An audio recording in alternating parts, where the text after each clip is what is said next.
শবে বরাত আসলে আম্মুকে দেখতাম বিভিন্ন রকমের বরফি বানাতো। তার মধ্যে বুটের বরফি আমাদের সবার খুব প্রিয় ছিল। একটা হতো চিনি দিয়ে আর একটা হতো পাটালি গুড় দিয়ে। আমার আম্মু মারা গেছে ২৩ বছর। এর ভিতরে কখনো পাটালি গুড়ের এই বরফিটা আর খাওয়া হয়নি।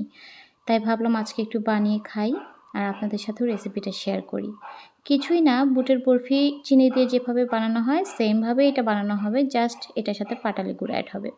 আমি জানি না আম্মু কীভাবে বানাতো, আম্মুর রেসিপি আমি জানি না, আমি আমার মতো করে ট্রাই করেছি। প্রথমে তেলের ভেতরে কিছু কাজু বাদাম ভেজে তুলে নিয়েছি আর ওই তেলের ভেতরেই বুটের ডালের মিশ্রণটা দিয়ে ৫ থেকে ৬ মিনিটের মতো আগে ভেজে নিয়েছি।